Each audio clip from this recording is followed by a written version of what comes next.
in art. And it's going to happen. And I'm going to make a few pieces. I'm going to cut a few pieces of bronze, and to show you what the possibilities are.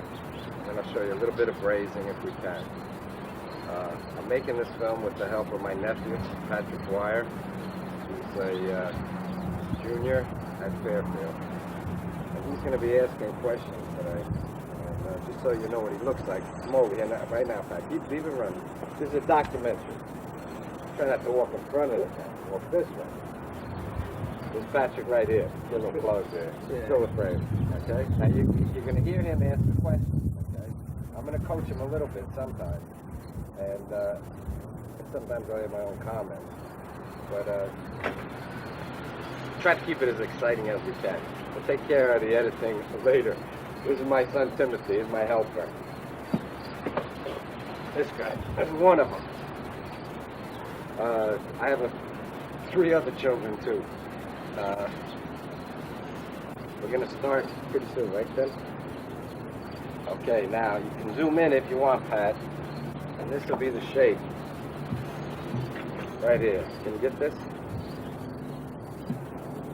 Yeah, right here. Now, what I'm going to do is cut these on the bandsaw. This is called comb. When I buy it at the scrapyard, I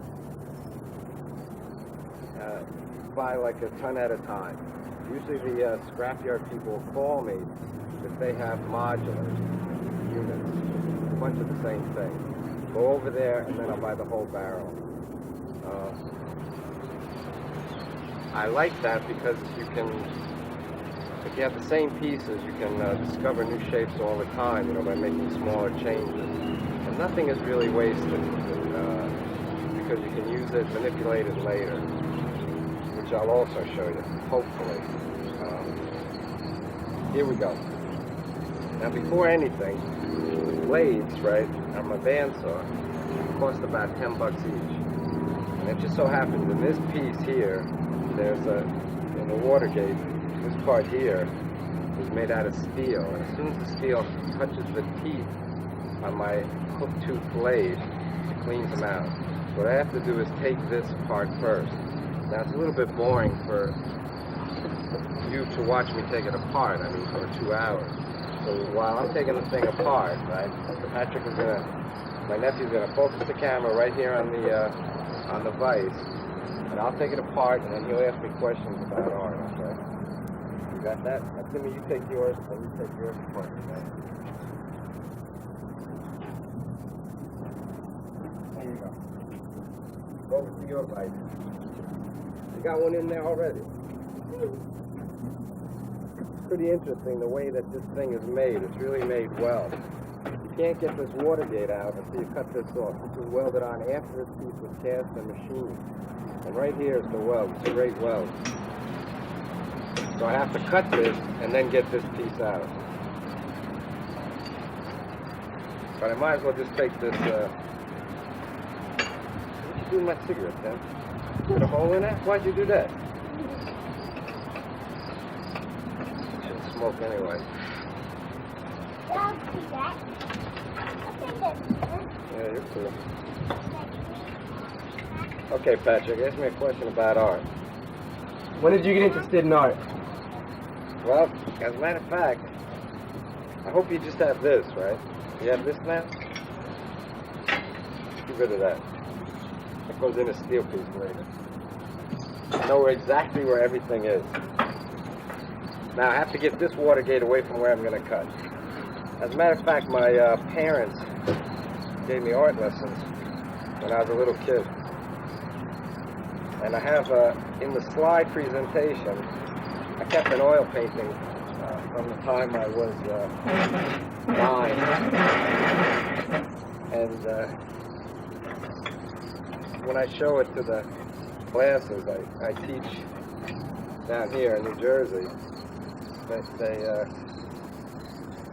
tend to be impressed. It's okay. Now this is an important piece too, believe it or not. Little fitting. Now I got to take this away from where I'm going to cut.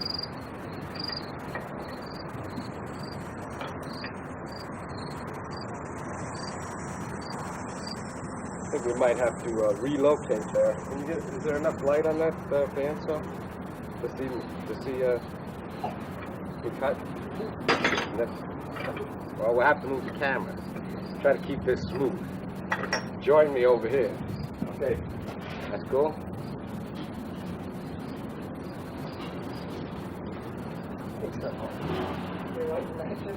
Yeah, it's wonderful. Terrific.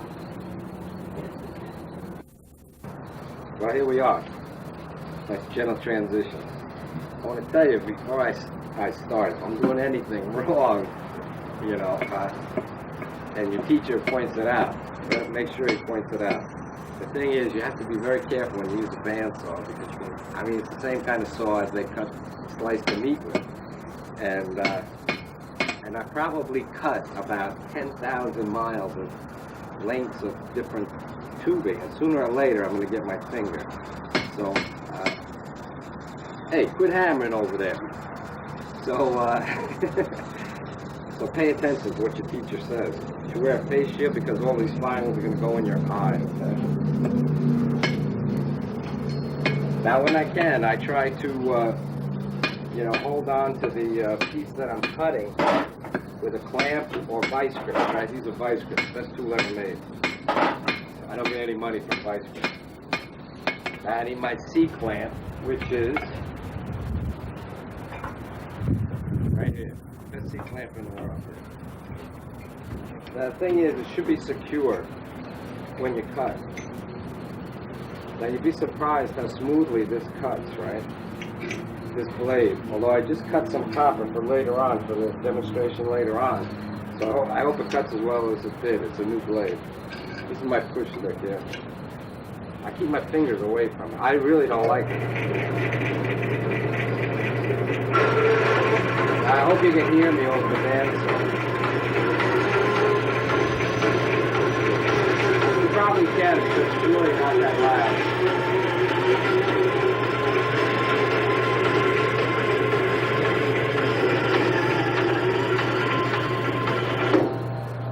Terrific. But that is, this piece that's welded on is also threaded. And every time you get to that spot, I think that little piece that's left in there, right, turns a little bit and then catches a tooth. Turn off the machine if you're going to put your hand over there, right? Now, it wants to play games because I'm on film here.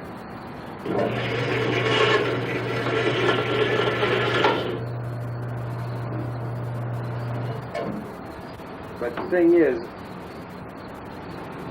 never force stuff. Always be gentle. Right. When the camera goes off, I'm going to kick the machine here.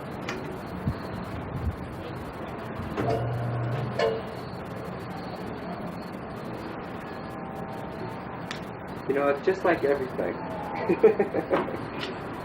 When you want something to go nice and smoothly, it doesn't.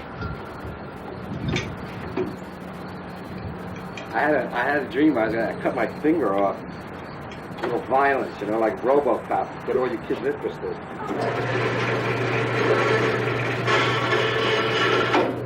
Son of a gun.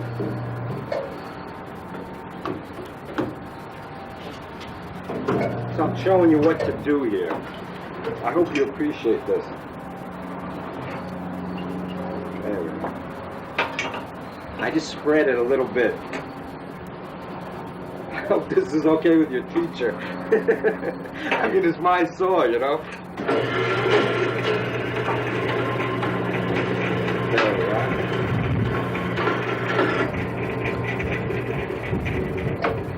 Shut it off, notice? See, that's not a bad piece, believe it or not. And I use that later. I have a few of them that I cut this morning before Patrick came. Now, this thing is interesting. Right here, actually, I forgot about moving back there. Patrick, give me those needle nose pliers, please. Now, see right here? This part is threaded, and that's where it was catching. You can go on there, Patrick.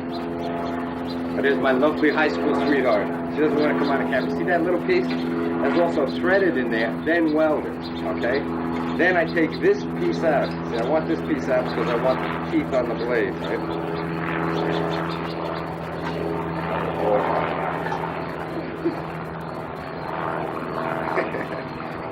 You know how many times I did this before? Now, putting this all the way down here. Because I took that piece out, this will come out now. If I didn't take that little ring out, this tiny thing, believe it or not, then this wouldn't come out. The thing is really made well. And I don't know what it's to. It's from Brooklyn, from a friend of mine, Uncle Stevie. He brings me a lot of junk. They might have a few friends that know what I like. And then I pull this out, right? And now I can cut it. This goes in a steel one. I know exactly where everything is. Now, another thing. There's another washer in here that's made out of steel. You gotta hold on 1 second. It's okay. You don't even have to edit this out. To get that out, this fits exactly. This drip.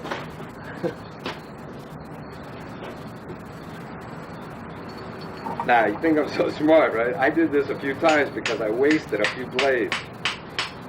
And this fits exactly. That's the babbitt, I think. And then this is the washer that goes on top there. That little thing costs every time I nick that, $10. I couldn't imagine what was making my thing dull because this stuff cuts beautifully. It also abrades well, too. This is not a table. Okay. Now that's a nice shape, right? That's okay. It's pretty. But watch this. And there'll be a few of these. But once I get going here, I'll give you the good one. I'll give you a good one first. Now, I'll do it right.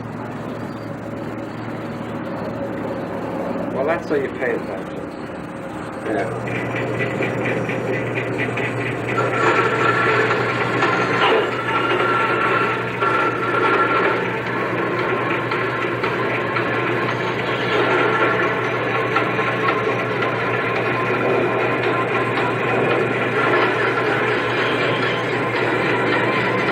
Forget your goggles. Or your face shield.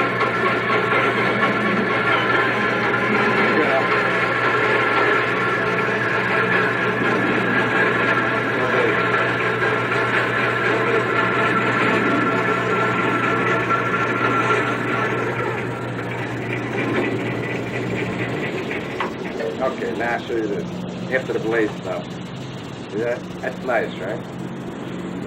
Well, the way I came out with the way I found this, believe it or not, and it has to do with the way that I am, right, and the ability to do work, is I actually was making a piece where all the pieces were like that, right, and I ran out of fittings.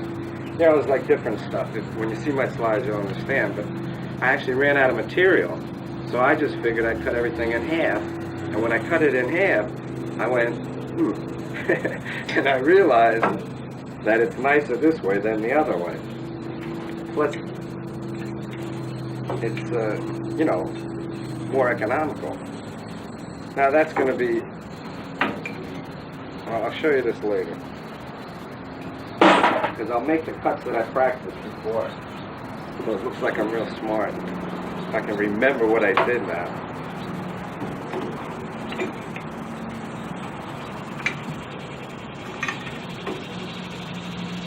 Bowen gave me that clamp.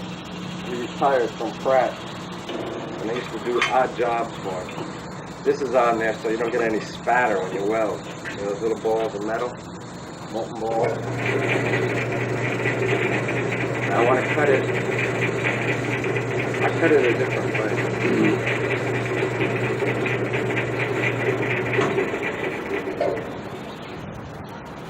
And bear with me 1 second here. Get back to the action. It's funny. My whole life I dreamt of just making art, you know. It's like a dream you have when you're young. And I have that dream now. It's not like what you think. It's like a lot of things, how they change. Making art is like a job. I mean, it is a job.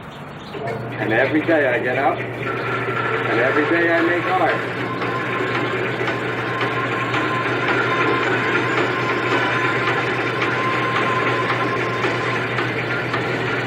I'm going to put a few slices in here. Oh, baby. Because while it's long, it's easier to control. But yeah, I'm not really fond of power tools. I do like the well, though. Baby, nice straight cut here, Mike. Now this stuff I'm going to try to save it. Put it in your sculpture, you know, for your stool there. Your disc. Nice and firm. Alright.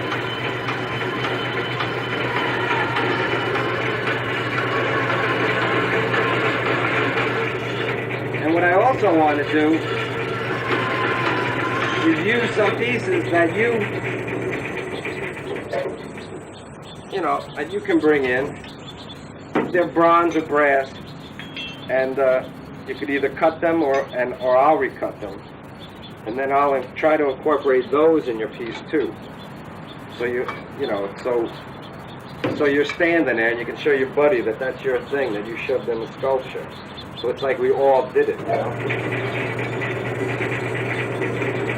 And I mean, some stuff I can use, probably some I can't.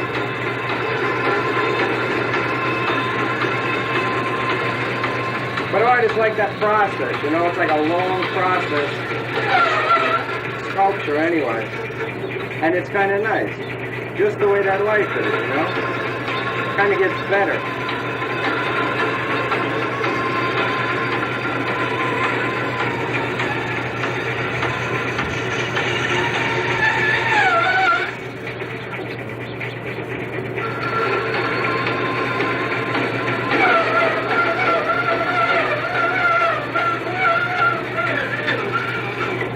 Baby.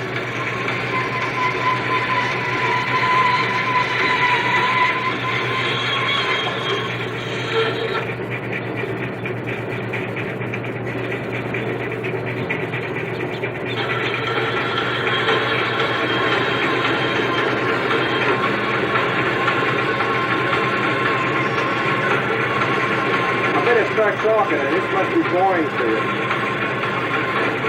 Not to me, because although I did cut one similar to this morning, right?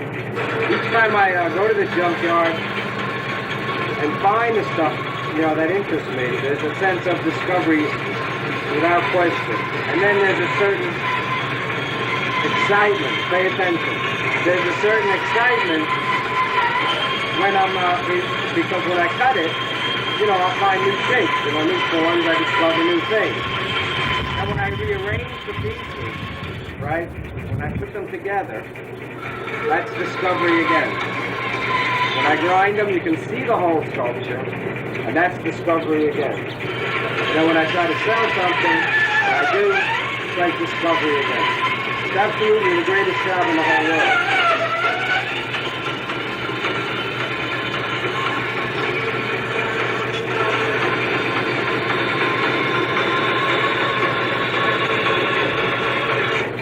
Like butter. Watch this. Now this is not bad either, right? But I'm gonna slice it just because I have it planned. So this one's okay, but you don't know, you know, when you say it's okay, if you get a few of them, you can always make magic out of it.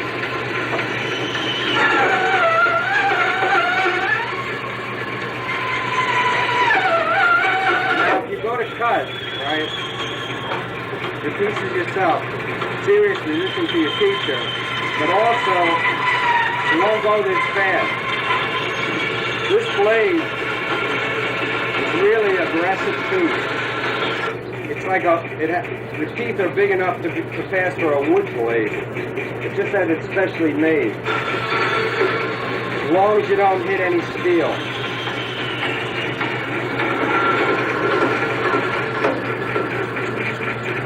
And now it's moved, and I don't want it to fly up and hit me in the face, exciting as it would be. Well, you have to figure it this way. You're out of class, right? I hope you're missing a test. English, or history, or algebra. Best class in the world. Here we go again. Oh, I'm cutting them this. I wasn't paying attention. But they are nice shapes.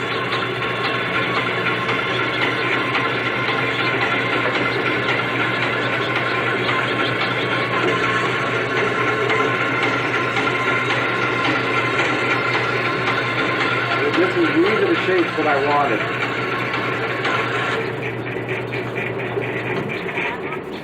Wait till it stops. And now I'll cut this one. What's that, Patrick? Did you say something? You didn't? Well, start saying something. How about it sleep out there? Talk about something. To answer your question, Pat, yeah, a long time ago, I got interested in art. But then I didn't think, then I got interested in sports, and I played football. And I painted on the side, kind of in the closet, so to speak. Now these are the shapes I was They wouldn't call you a sissy? That's exactly right. The days when they had poor Marlboro men smoking cigarettes on TV. You had to be tough. It's just like being a pirate, you know? How about your Army experience? That do anything for your art? No, I just, actually I painted while I was in the Army. I got drafted in graduate school. Maybe it made the thing clearer. You never know. I didn't like the Army. There you go. See, they're not that bad. I kind of like this way too, though. Oops, am I in the camera here? No, that's not good. Mom, in their pants. Yep. See, they're pretty, but this is what I want. Now I'll show you. I cut some this morning, so I'll show you them. But it'd be a good spot to show you right here. I think it would be better if I moved it and we arranged these on top of that sculpture. But, and we'll do that. I don't think the Army really helped me that much. It wasn't that bad, though. But I only remember the good things, good friends and stuff like that. My Michael was born in Germany. I got drafted during Vietnam, and I ended up in Berlin, which was lucky. I just remember the good things. I painted. I did some paintings. And I took a few pieces of equipment that I later incorporated in my sculpture. But Uncle Sugar doesn't know about that. I'm moving over here. You can stop, Pat. Okay.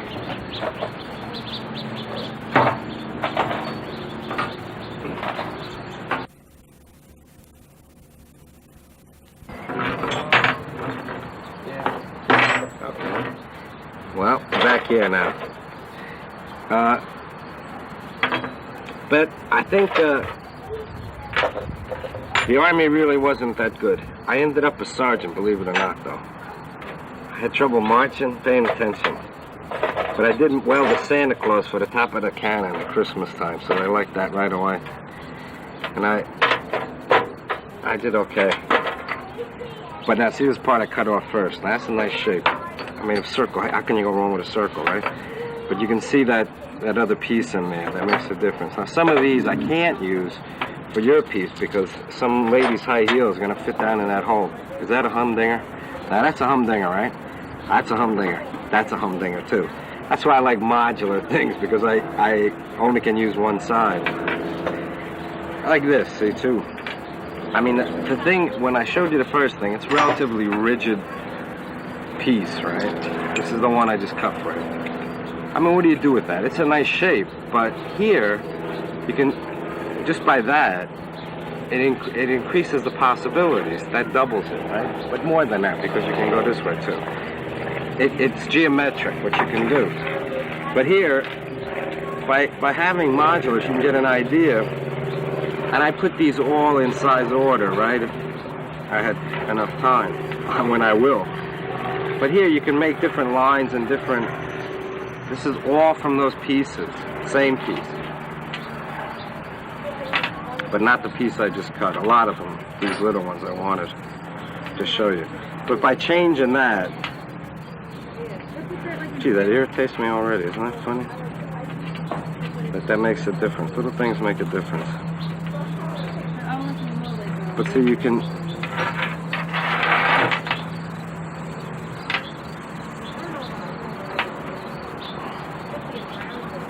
So you can make whole movements that way that you couldn't have done with this rigid thing.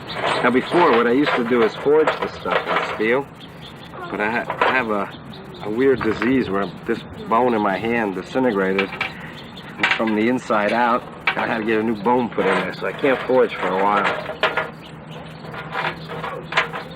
So I ended up using the bandsaw.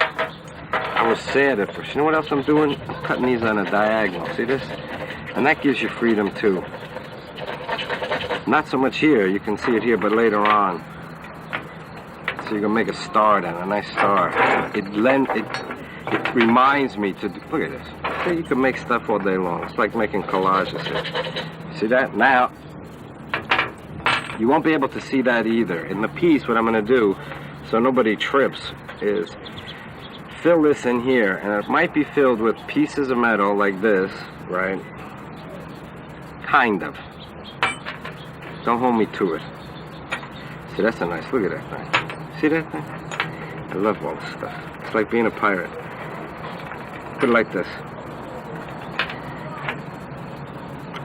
And then in here I'll put plastic. But what I want to do too is put in different colors, right?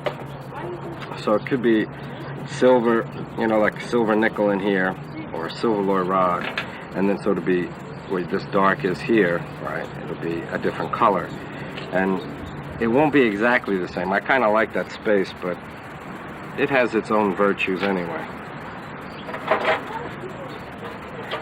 Looks good. This, look at that. Is that a humdinger? See that? Okay. You got an idea? That's what I'm going to do. That's what you take a piece, you either send me the piece, I don't know how we're going to work it out. Evelyn Smith will help us do that, and your teachers, right? If you want the piece included. Maybe, you know. But that's what I'm going to do. And then I put all these together, right? Different pieces. What I'm going to do is make like a thing that looks like that frieze that's inside the building. That's that, you know, look at this burn. Nice burn. Isn't that a pretty one? A nice shape. That frieze that's in the lobby. And it'll be similar in feeling, but it'll be a disc that should read three-dimensionally. It should have larger pieces towards the center, and then smaller and smaller pieces, even this small and this small, towards the edge. And it'll be the illusion of a ball. And I'm really excited about the idea. And I hope it works, but I know it will. Now I want to show you another piece that I have that will be in the sculpture, and that's a big gear. And I want to show you how I twist this stuff, and then I'll show you how I braise this stuff. Okay? You can hold on there, Pat. That's cool. We'll go to another shot, okay? I'm gonna put here like a hole. You're on. Okay. Here we are. Now what I'm going to try to do here is, what I'm going to do here is give this a double twist. I love this. And it's nice. And that's part of what I think too. See, that stuff comes from work, right? And discoveries and forms. And actually other sculptures, right? And they come from the process of working. Come on over here. What? Oh, is that direction? Louder. Oh, this is good. I like this, Pat. Professional. Comes from the process of working. You know, like while I'm working out here, I'll think of about 10 different things to do. Reject 7 and make 3 of them. Then I'll have 30. You know what I mean? Then I'll have 90. or however that goes, right? It's even more than that. It's like squared or something. And so I just keep working, and I don't worry about what's next. I don't worry about anything anymore. I needed some pipe, you know, to finish off this piece. I don't know if you can see this. This is, that's okay. We'll see it later. This is a big donut here. And I needed pieces of pipe, you know, real small but thick gauge pipe. So, you know, that's hard to find in the junkyard. And like small pipe like this, right? Well, I ran out of pipe. No problem. I made my own pipe. And I was smiling at the anvil. My wife said, "Why are you smiling?" And I made this pipe. I don't know if you can see it. But it's like I never worry about what's going to happen because of something always does in terms of creativity. You can figure stuff out. I was impressed because there's a sculptor, De Rivera, who makes these nice, you know, linear sculptures that swirl like that, you know. And they're okay, but I heard that they were hollow, and I heard that he made them. And that impressed me. And then when I did it myself, I wasn't that impressed anymore. That's why I was smiling. Okay, here we go. Now this is the torch. This is Oxy 7. And I used to teach this at Pratt, so this I kind of know. Turn it to the black smoke disappears. Slowly add the oxygen. The tail and the cone come together. It's about there. You can't put your goggles on. Oh, I get it. Great. You like it, huh? This is good? This is magic, then, Patrick. And all you know, it's like making art is like raising children. Firm and gentle. Hey, see that twist? Not bad, huh? I hope you can. Thing is, this is copper, and I cut this strip right before Patrick came to do this. And I'm just going to twist it the other way.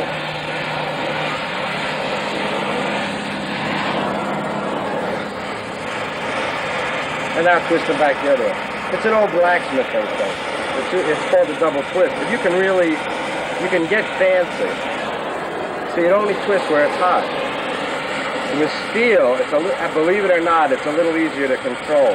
It takes a little bit more energy, but the range and temperature is not as critical as this business. If you can twist this right off, and you get a nasty burn from this business. Another one that you got to pay attention to. I'm talking fancy here. But I like it anyway. And it's nice too, you know, if I had a bigger piece, I'd make a bigger piece, twist it, and then cut it, slice it on the bandsaw. Where you take the different processes and mix them up, and the forms that you get, I mean, I'm showing you a little bit, you know? You gotta hang around with me for about a month. And when I discover something, I mean, I go tell my neighbors, right? Before, when I was at school all the time, teaching, I just show the kids, but it could be hot. See that? Nice, huh? But I wake up my neighbors to show them what I've done. As a matter of fact, this thing I did, this is pipe that I twisted and then spliced. Now this one is, do I have enough for that? Yeah, this one will just be a regular twist. And I like to cut them in a triangle. Well, I can't see that way. I'll put it this way, yeah. I like to cut them in a triangle because I don't know why. How about I like them? Vice grip's the best tool in the world. Now, if you don't want to leave a mark on there, you can use an adjustable wrench. Let me torch that.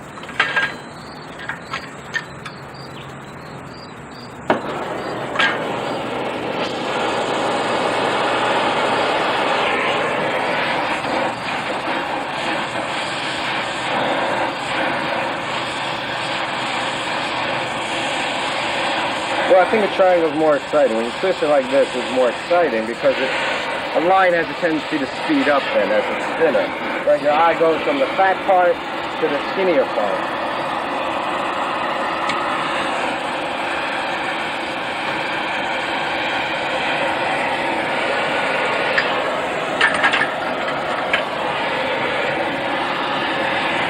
Now that it's thinner, I should be able to do it with these, yeah.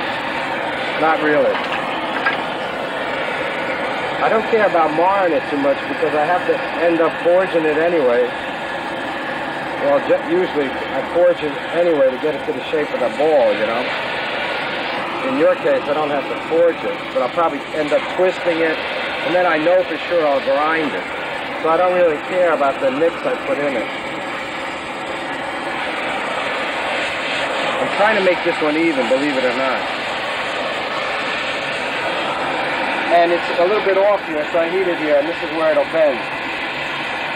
Although there's a portion between thinness where it's bending up there.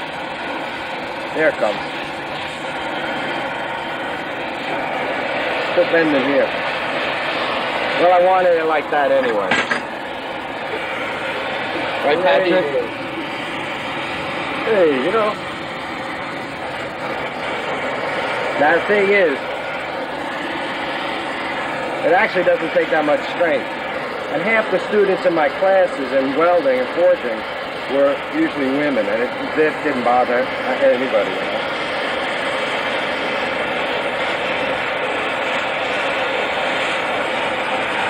I think that's because I was an easy marker.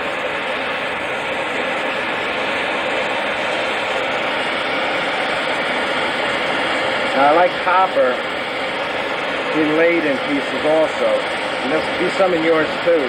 But I like it because it doesn't melt as fast, right? It's a good conductor of heat, so it doesn't melt as fast, and you can use real thin pieces for accents. Now, if I remember, I'll show you a fork I made. You know, that's finished with steel and brass. Now, I don't mind the twist in there either, the bend. And then you can get an idea of what I'm saying inlaid. It's not true inlay, but it's like inlay, okay?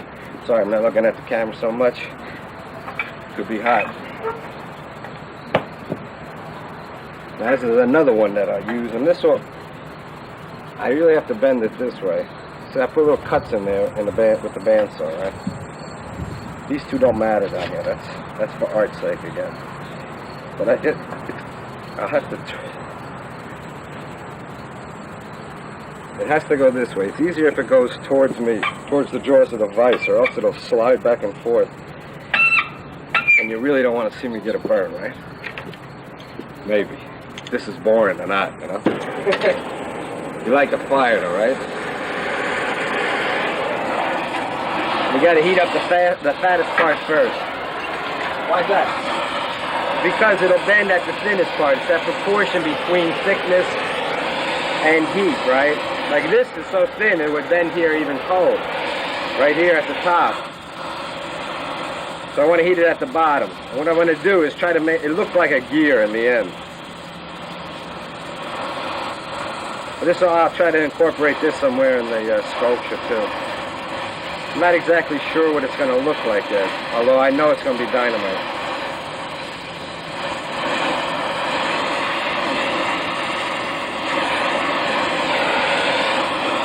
That's not bad, but that's not what I meant.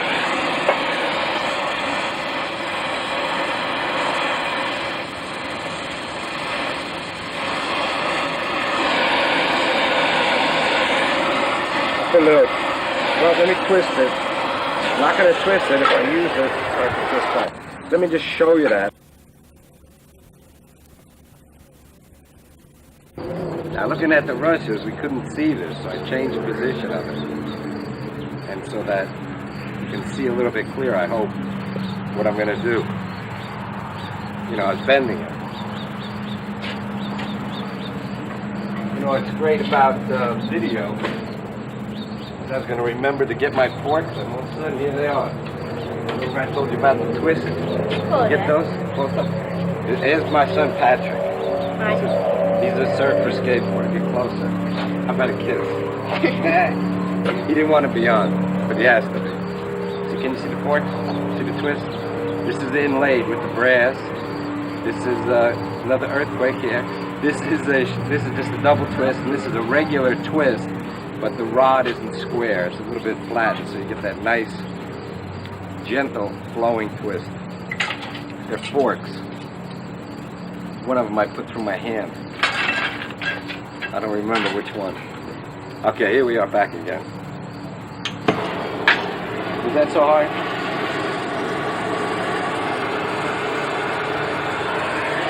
Now you can see I'm going to heat it with the fat part, right?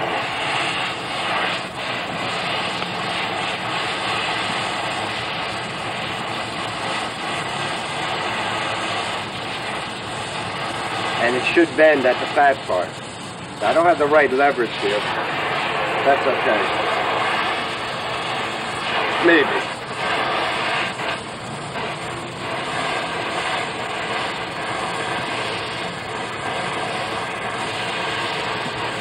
It's starting to open a little bit. Well, that's how I made that, right?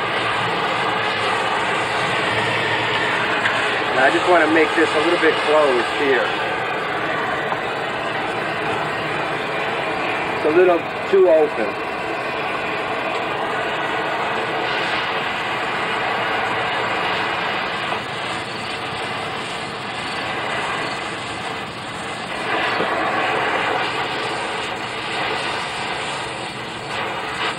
You can see that it's bending at the thin part, even though I'm heating the fat part. No problem, because then you always go this way. Go from fat to thin when you bend something. And now I just want a little curlicue at the end there. Jimmy, where are my pliers? Probably have to cut this. There we are. No big problem. This is my son's, the little one. Don't light your torch off the hot metal.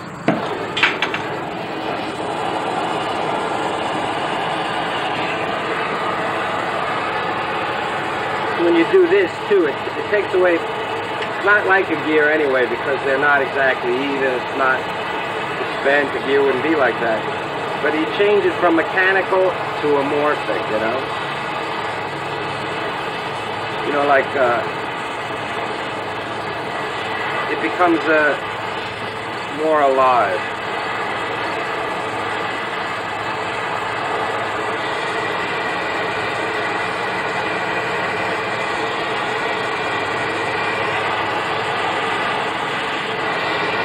A lot of it probably has to do with ego. You know, changing the shape. You know, my ego.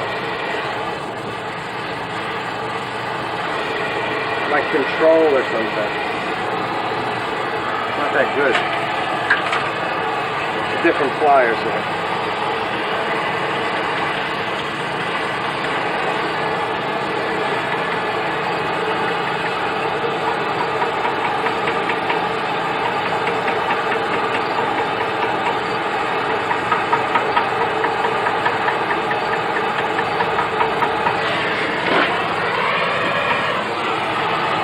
Good enough for the movie. I'll make it better later. Could be hot. Then you can see it a little bit clearer that way. Now the other thing I was going to do is just bend one, you know. Again, it should be the other way. But you can't really understand what I'm doing. And the point of this is to get a little insight into what it takes to make the piece. Then you'll appreciate it when you see it. Hopefully.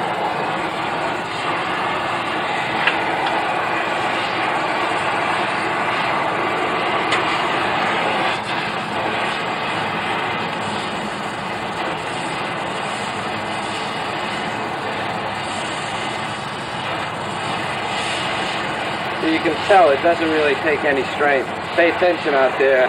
Film through.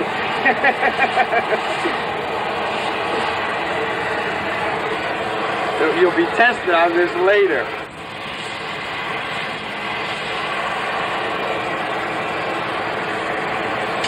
Come on, fingers.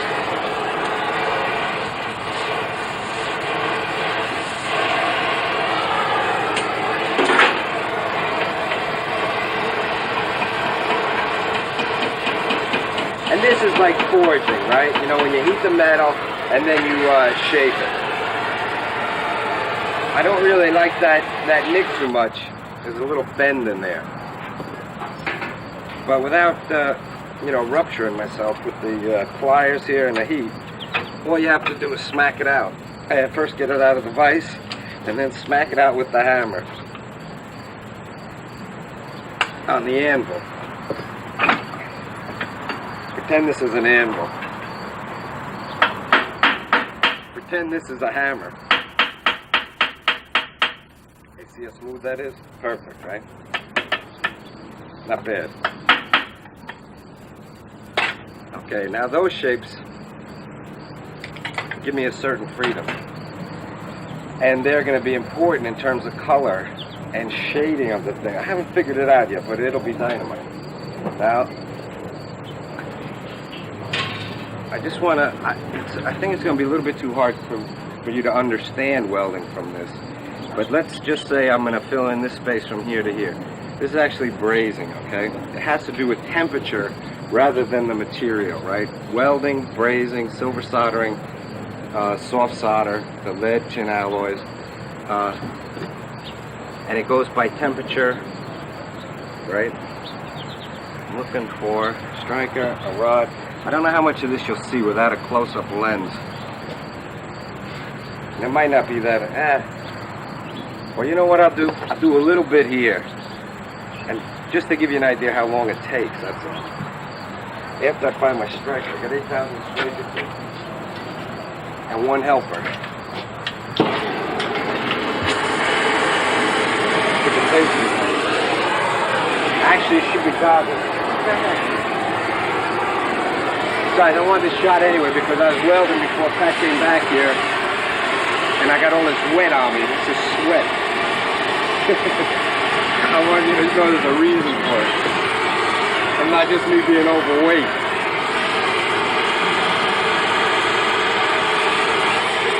Oh baby, that device is hot too.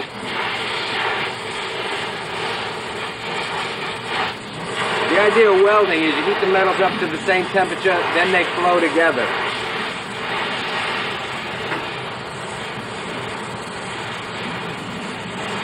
There's another plane, you can hear another plane. Oh, here we go.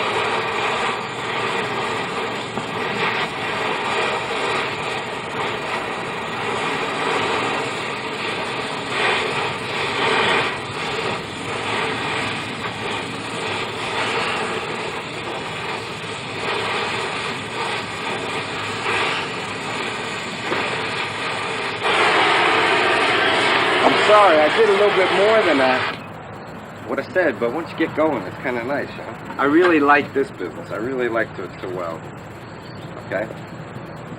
Always wear goggles. This is not really good, but I'm brazing. If you did this welding and get a spark, it'll go right through here. It goes right through the glass. Again, listen to your instructor. Absolutely.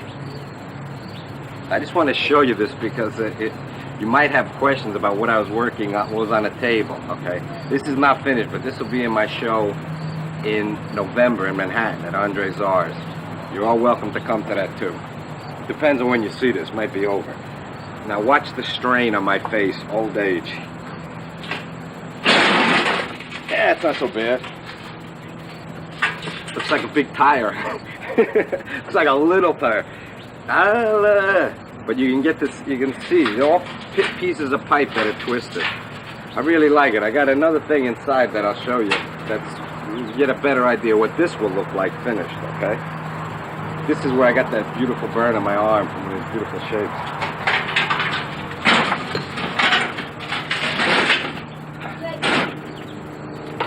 Come over here. Say hello. Now. If you both come together. Hurry up, Emily. This costs money. Hurry up, hurry up.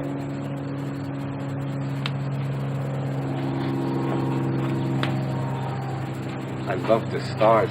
This is Megan, this is my niece, this is Patrick's little sister, this is my Emily, and we all know Timmy, my helper, who you can't see probably. There you go. She's a beauty, but she's sick of that very much. That costs a lot too. Get out of here. Come on. Now, I have a feeling that that's about it for out here. Now we're going to go inside.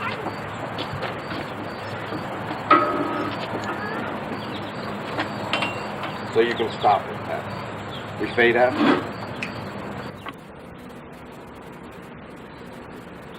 You're on. Okay. Now, this is what the stuff looks like finished, okay? Oh, rupture. This one I actually brought to Connecticut. Either that one or this one. I forget. This one, because that one I had to get ready for a TV show. And this one is what I was working on outside. Patrick asked me a little bit too late, but what was the white stuff?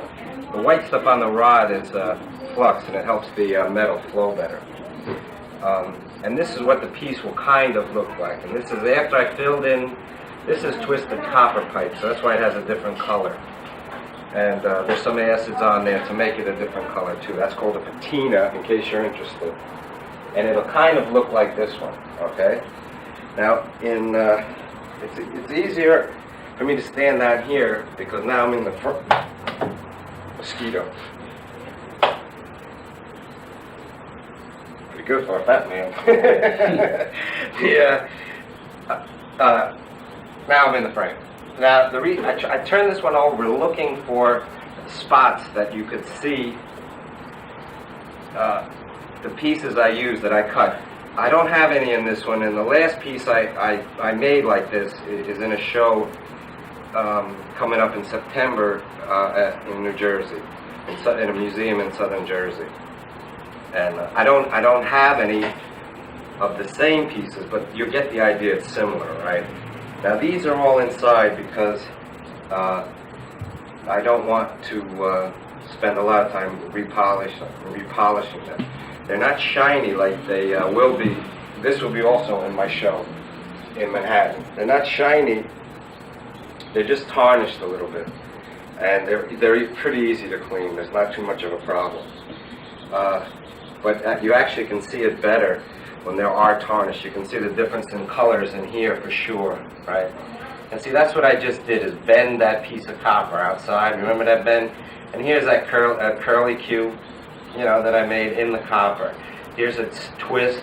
Here's a tip, some kind of welding tip, a brass welding tip. These are gears I had. This is a copper cutting tip, sliced lengthwise and then cut again. This is two different kinds of cutting tips that I cut lengthwise and then cut again and then put them in that way. This is a letter A that Uncle Stevie gave me. And I have all different things, just like this one. This is a steel piece. You hear the bones going? And it's plated. How much does it weigh? That's more than 100 because I made a similar one in Brooklyn, and I shipped it UPS to Tennessee, and then it came back because it weighed 90 pounds, and I put down 60. And this is heavier than the other one because it's thicker. But these pieces are steel, which are forged, right? See, that bolt is forged, and it's not just bent, it's upset. And upset means to make the diameter fatter, and that takes a lot of energy. And then I hammered them to that arc welded these, ground it, polished it, and then had it plated. And so that's why it's that color. But the point of me showing you this is because Morty, a friend of my friend Mark, had his men, he's a carpenter in Manhattan, had his men take all these bolts out of beams that were in a building that they were doing. I mean, and then he saved them all for me, you know. Nice people. But he knew I'd like them because they're actually fluted. See this business here? You don't see that often. And it has a French name. I don't know what the name is. But you can see another one. Oh, baby. See, this one you can see I sliced, right, like a salami, you know, like a meat slicer. And you can see the fluting here, right? I really like this thing. I like the steel. I like the... Whoa. Now here, this will just tell you something. See, what I just showed you was a straight cut, a 90-degree cut. Now here it's at an angle, right? An oblique cut. Oblique? Oblique? Ask your geometry teacher. See that? See how different that is? But just those little things. Poof. Now this is a gear, as a matter of fact. But it was a straight gear. I don't know what that is called. But then I just forged it. I just squeezed it together. And that, to get that shape. This you could look at this for a while. But this will give you an idea. That one's inlaid steel, that little one. I don't know if you can see it too well. And it's like drawing. So it's all fish there. But I think this will give you an idea. Patrick, do you have any questions on me while I'm down here? Show you anything? How do you get them shiny after you're done working? Well, in this state here, this is nothing. This is just tarnished. And that is never dull. It's a good product. I like it. Then you just buff it up. It takes to do one of these takes about 2 hours. To take the little one, maybe an hour, max. But it's to get it to that point from where you see it, I have to grind it with a body grinder with a stone on it, and then I go from different papers, discs on the body grinder. You start at from the stone, then you can go to a 16, 24, 36, 80, 120. Sometimes you can get 220 discs on it that can go 5,000 RPMs. Then after that, I take, it depends, it could be a sand and buff. It's a tool that you use with a drill. And that's okay. It takes some of the scratches out. And that's what polishing is just removing all the scratches, right? Scratch after scratch. After I go to the body grinder, then I use a vibrating sander and then I use different papers there. I start with an emery paper, coarse, then medium, then fine, then crocus cloth. Then it depends on how shiny I want it. I can go to those other papers. 3M makes a whole bunch of polishing papers, all the way up to 1,000. Quit fooling around. Then, did you really want to know how I polish them, Pat? Then,